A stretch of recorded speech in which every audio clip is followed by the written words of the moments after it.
Welcome to L&D Disrupt, the podcast dedicated to helping you overcome workplace challenges and prepare for the future of work today.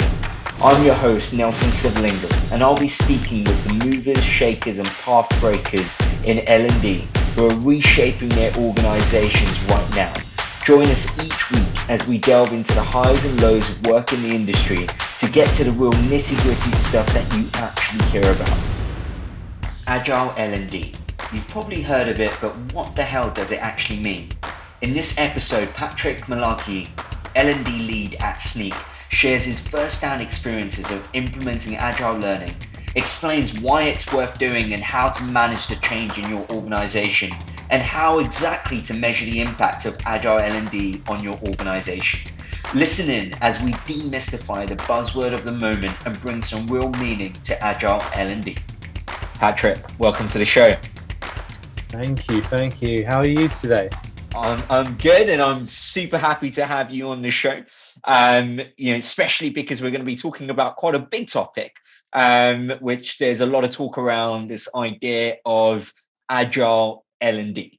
And what we're going to try to do in this episode is really try to demystify what Agile L&D is and hopefully pick out some actionable advice that the listeners can take away and put into practice in their own organization. So let's start with, the obvious question, Patrick. What the hell is Agile L&D?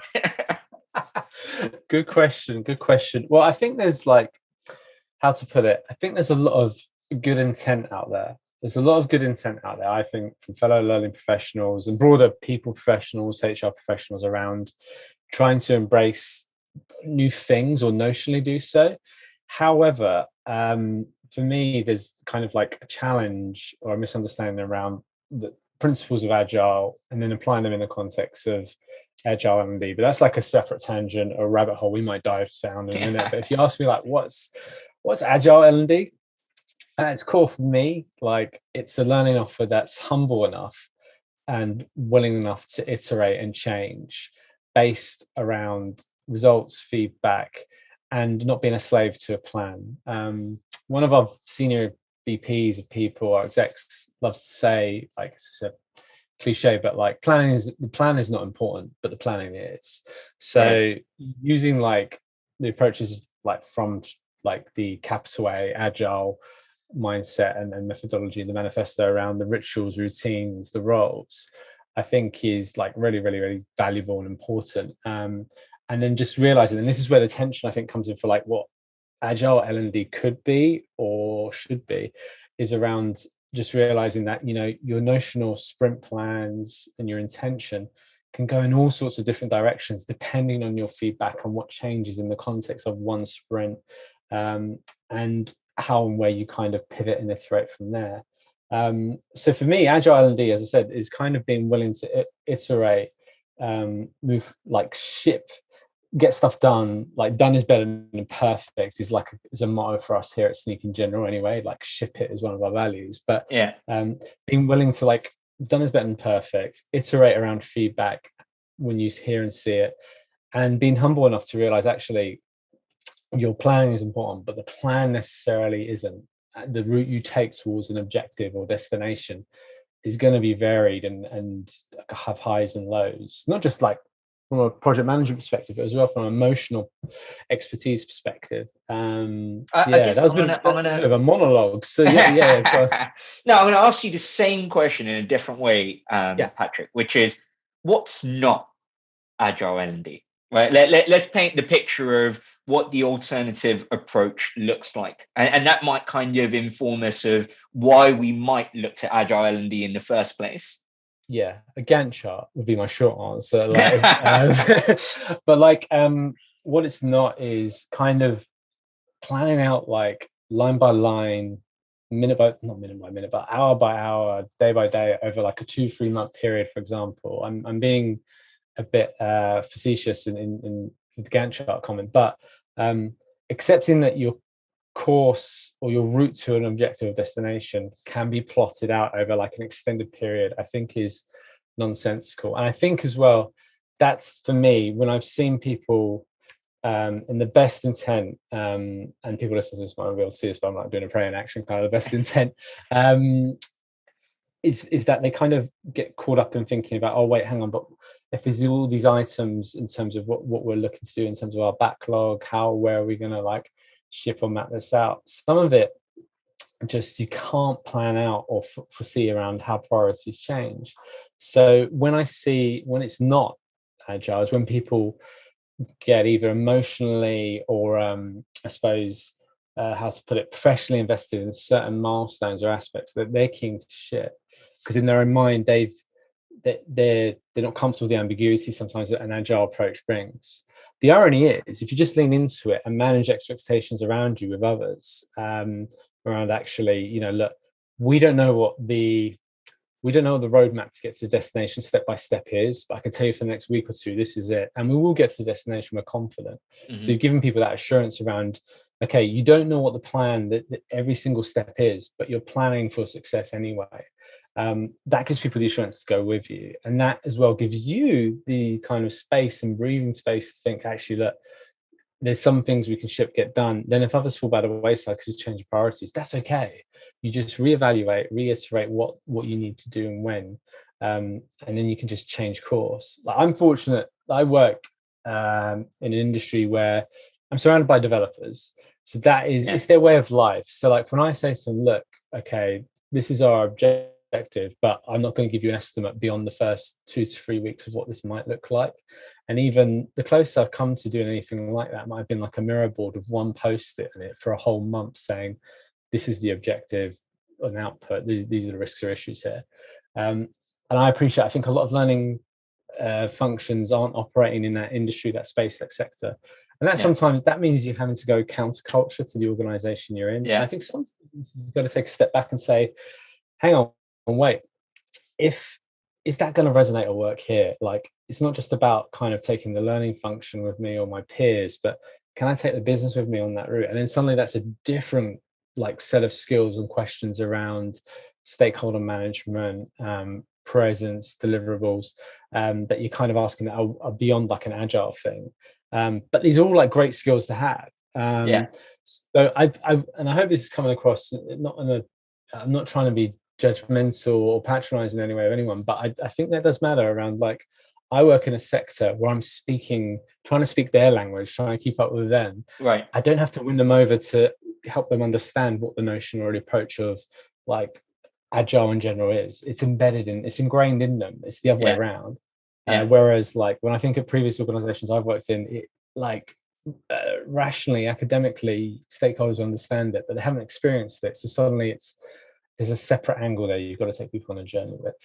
And in that situation, right, like the common thing you come up against is the idea of kind of organizational inertia, right? There's this idea of why change, isn't it working what we're doing right now? And so you're essentially, to take them on that journey, you're pitching the benefits of this new way of working.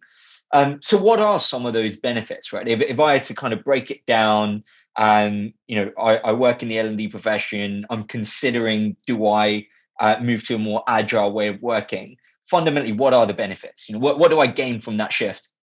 So there's 3 things for me. The first is around, I won't deliberately waste your time or accidentally waste your time.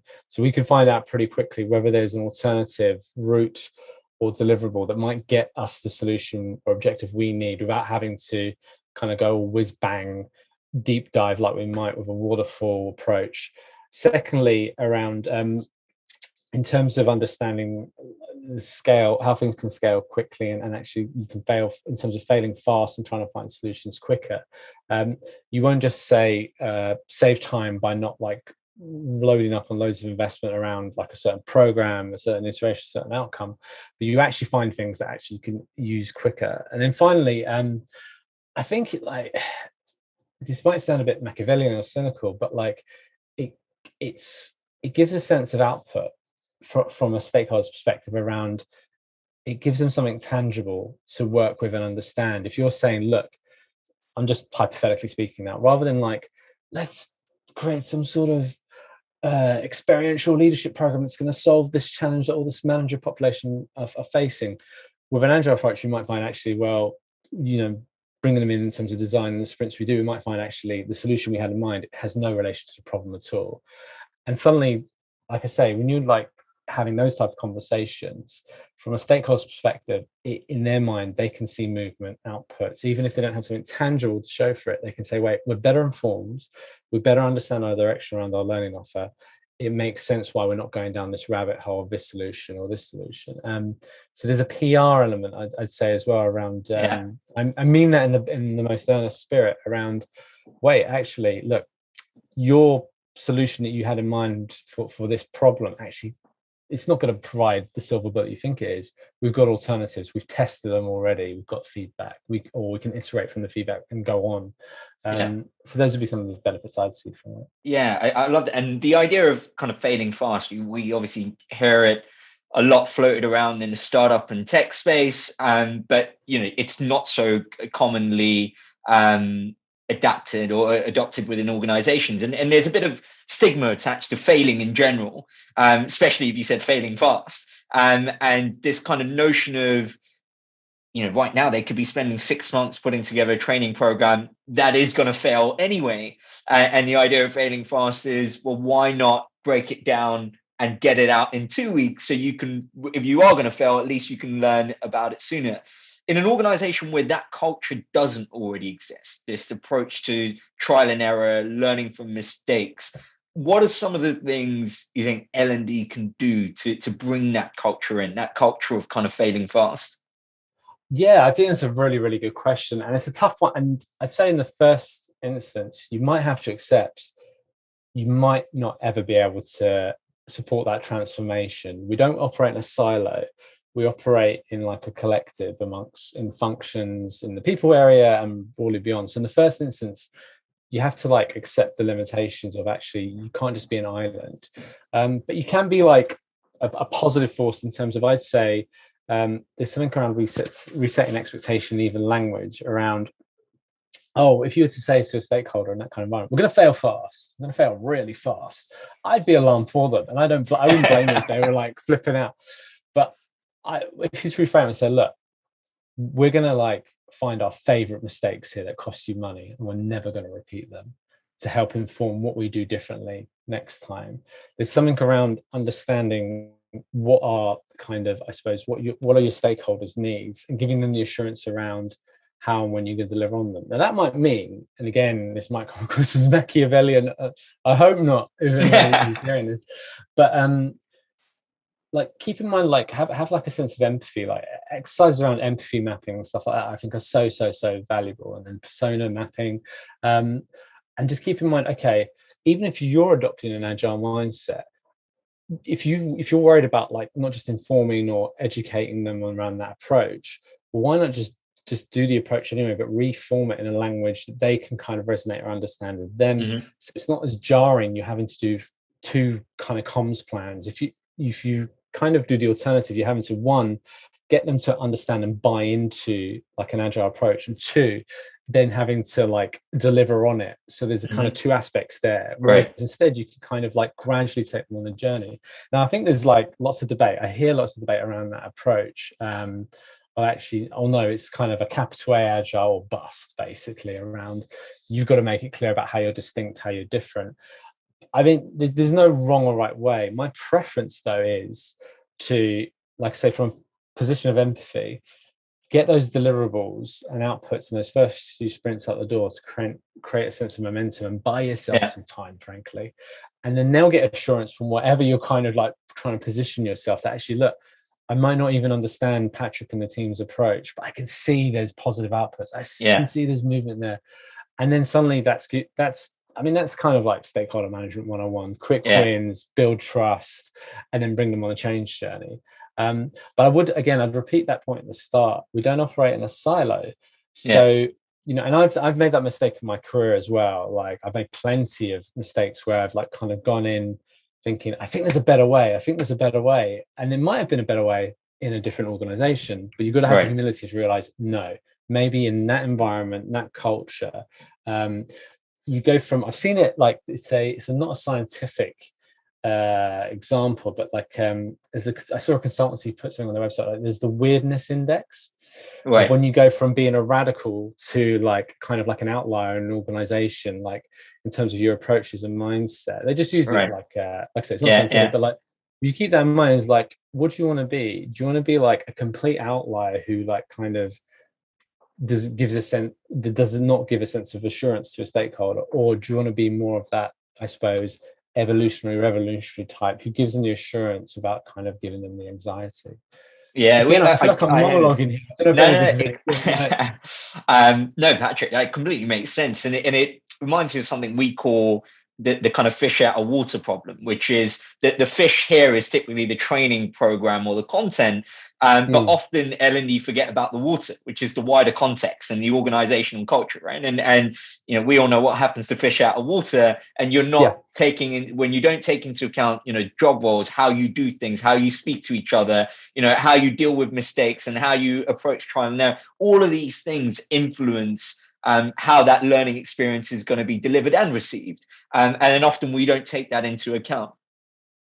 Yeah, I feel like you've absolutely landed on something there. Like, because if you would say to like argument's sake, a change consultant or change professional, right, what's your change management program for this initiative going to be? And then it didn't have a comms plan, for example, you'd be baffled. You'd be like, that's insane.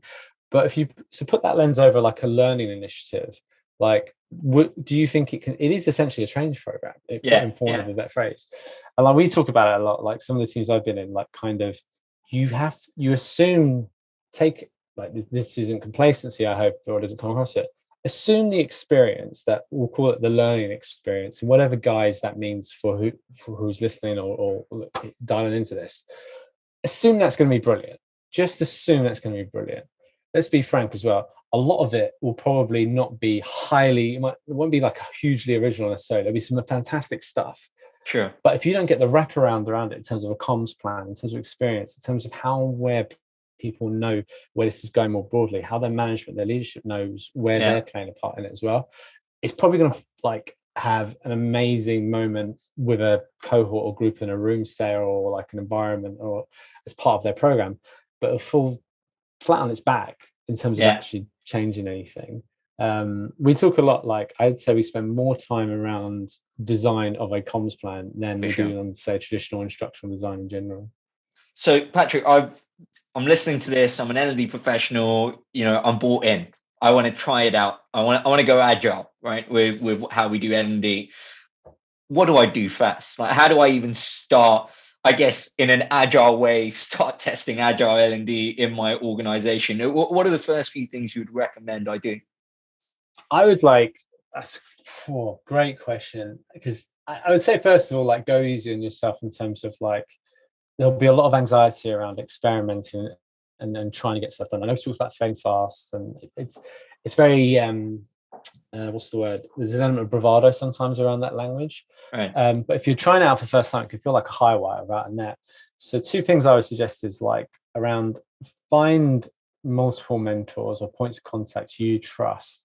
I would look outside the learning field to understand around some of the mechanisms, the routines, the rituals, the roles that actually go into agile, like beyond just doing like traditional reading, like that, use that as well as a networking opportunity to kind of understand the reality of it. Frankly, find a developer as well. That would be my best advice. So that's like on a personal level. In terms of like projects or deliverable level, I would kind of like almost like on a piece of paper, like write it out, like sketch it out, kind of what do you think would be realistic to get done in 5 or 10 working days? What would be feasible? Or what are the things that would be the highest value? And then kind of reframe and think, okay, who, what, where, and when would I need to pull in others to help provide resource support or expertise for that? And then just like go gently, gradually plan from there. And then use stuff like kind of, whether it's by yourself or with others, around like daily stand-ups and stuff like that. You don't have to go like full on agile and get like a scrum team going or a guild or whatever the hell it is. But just experiment and see what works for you.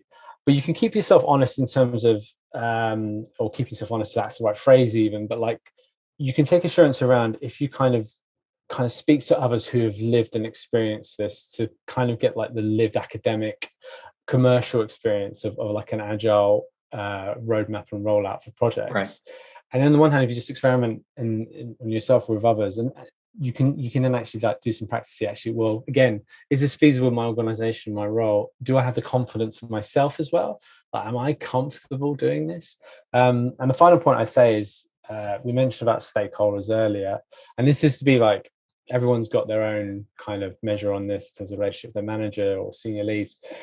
Kind of like, I wouldn't say inform, but kind of like sanity check or soundball with. It's like, how do you feel about this approach? You say, rather than, if I was not right, if you're coming into a meeting and someone's expecting that 2-3 month Gantt chart, and you're like, well, here's a Miro board for the next 5 working days. How are we feeling about this, gang? Like, you're in trouble. You have to get it, like, manage expectations. Say, look, this is the approach I'm looking to do. These are the gaps or the opportunities I think that this approach would like deliver on. Because then they'll try, like, people ask questions, and then that will test your own understanding for it as well.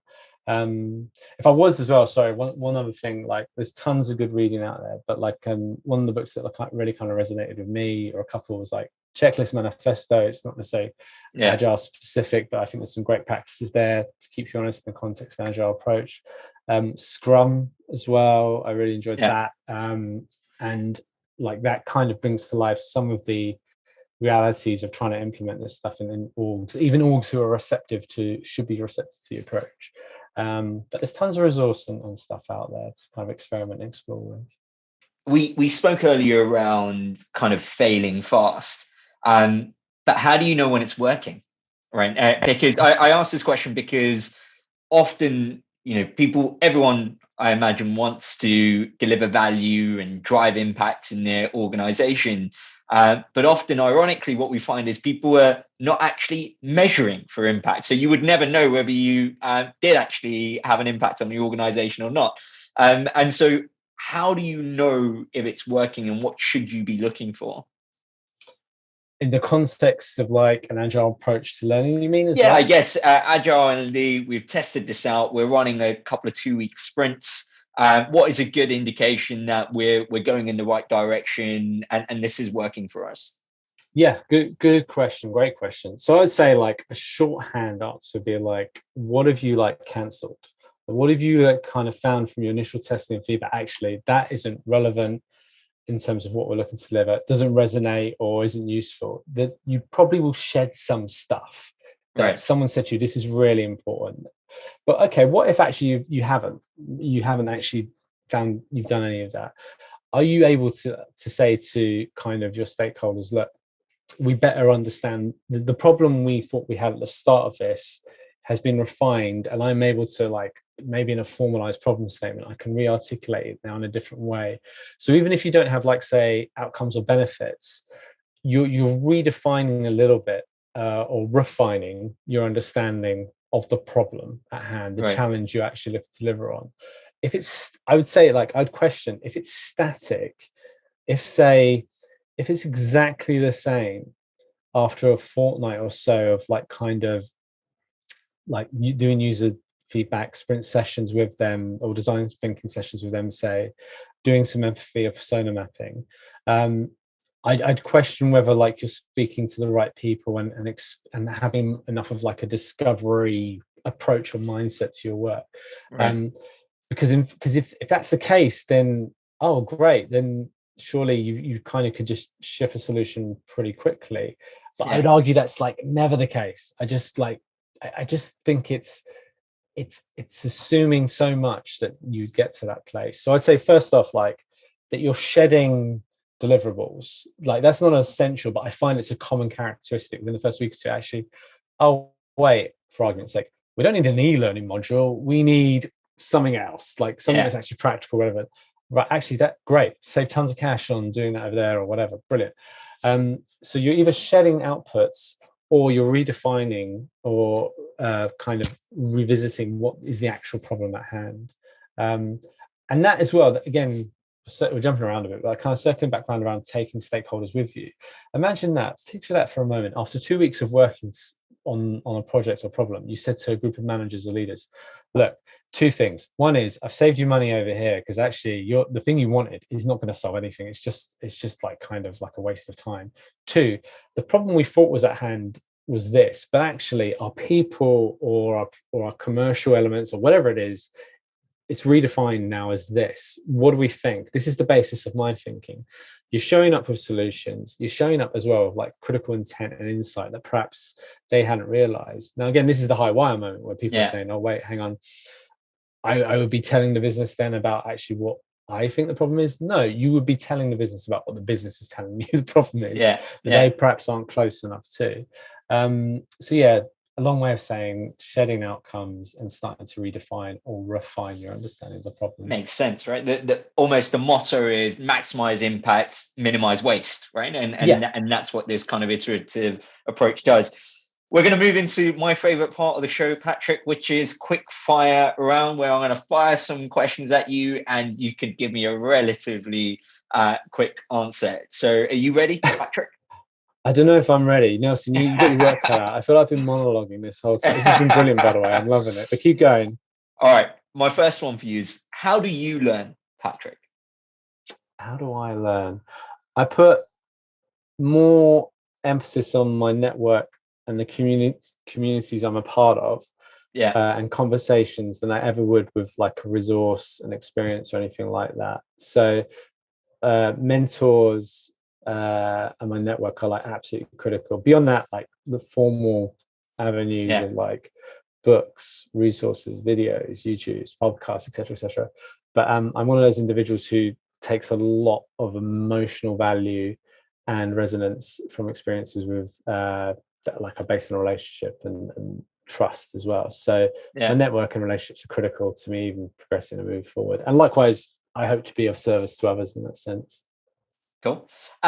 What do you know now? So I was going to say, so if you're listening to this, like, let's do coffee. Reach out. If any of this is landing, Like, Nelson, let's you and me do coffee. Anyway, what do you know now that you wish you knew at the start of your career?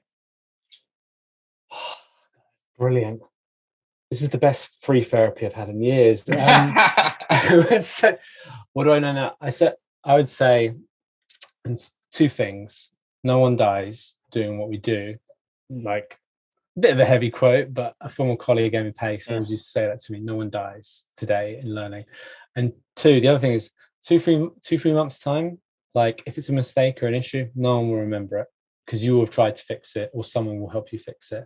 I got very hung up at the start of my career. I started out in generalist HR, then moved into learning around getting everything perfect. In fact, this waterfall mindset in some ways. And just realizing actually, no, you can like adjust, pivot. I said to Patrick 10 years ago, don't worry about changing direction. It's worse to stay a course that isn't going to work. No, I like that. What do you love about your job? I absolutely love the fact that it's very, very rare that people don't want to collaborate or get in touch with myself or the teams I'm part of without wanting to find a solution to something. Like I hate to like draw a comparison, but I have like so much respect for like HR professionals, like HR BPs and so on, who like there's so many times where people are calling up with a problem, just a challenge. Whereas for us, it's like it's a challenge with an intent to find a solution. So every day, like I have an opportunity to kind of help organizations build out solutions. That's like what a privilege, what an absolute privilege. So that's what I love about it. What would you change about L&D? One thing. There might be many, but if there's one thing you'd like to change. Representation in all guises. I think it's funny enough, I was like, there's some conferences going on in the UK at the moment. And I was just on Twitter this morning, kind of like scrolling through my timeline. It's a lot of middle-aged white dudes, aka me. I'm not sure. I feel like that's more prevalent in the learning part of like the people family. I don't know. That might be my bias. I don't know. But I think representation, like the diversity of representation, we've got a long, long way to go. I don't know what the solution. That's just an observation. Sure. I don't know what a solution could be. But yeah, funny enough, that was struck me this morning. I was actually on the commute in thinking, wow, this doesn't seem the most diverse at first sight, a diverse industry. There's a lot of familiar faces. So yeah. Earlier you mentioned you learn from communities. You're part of communities. What are some of the communities, if I'm an L&D professional, I should look out for or join? Good question. So I would like, not to be contrary, I would look beyond like traditional learning communities. Right. So like whether it's marketing or I'm venturing about developers just because of the industry, the team I work in, but like kind of people who are more like in sectors or industries that take that agile approach, just to kind of fulfill your curiosity. If I was looking for like learning professionals per se, I would say rather than communities, look for like role models, and like on an individual basis be reaching out to people. I found like kind of communities based around like say LinkedIn groups and stuff don't really work because there's not really conversations happening. There's a lot of selling going on, but not conversations. Beyond that, like I'm going to contradict myself slightly now. There's two communities I found quite helpful, and that's one is like RAND's leadership, and the other is the L&D leaders. I think that's been set up by T-. There's some interesting conversations going there. But the first instance I say to people, look beyond your sector. Look beyond your sector, because you will meet these people in your sector on the carousel at some point. We all do our stint coming on and off and connecting and so on. But look beyond your sector. Look in areas where there is less of a learning representation. Find out why that is, because clearly they're not getting value for some reason, or there's a perception they're not from people like ourselves. And secondly, look for role models to be like kind of and connect with them. Like who's like the archetype in terms of career, behavior, style, whatever it might be, as a learning professional. Reach out to them and say, look, you're brilliant. How do you do that? Like, how can I find out how to kind of pick up some of your traits, your skills, your expertise? And now I think that'll open up a world of opportunity that perhaps being part of like whether it's virtual, in person, it might be a learning community might not be as fulfilling as, so. I love that. I'm going to get banned from every newsletter now. I love it. There's so much to learn from other disciplines, and it's one of the things I believe in is a great way of kind of accelerating learning about one field is learning about multiple fields and drawing parallels have always helped me when I've entered a new space to learn faster, because you kind of anchor it back to things that, this is very similar to this thing we do in engineering or in entrepreneurship. So I love that. Patrick, this has been absolutely incredible. I've loved it. Packed with loads of actionable stuff. I think we'd have to do a sequel at some point, but thank you very much for your time, Patrick, and thanks for coming on the show. Sure. Thanks so much, Nelson. Love the conversation. Hope this week's episode with Patrick has really helped you demystify Agile L&D and given you actionable advice to start making the necessary changes from waterfall to agile within your own organization. Like Patrick mentions, engaging with your own network and community is a great way to learn. And if you'd like to connect with either of us, then you can find our links in the show notes. Join us next week on L&D Disrupt as we continue to pick the brains of our expert guests to dig deeper into the topics you care about.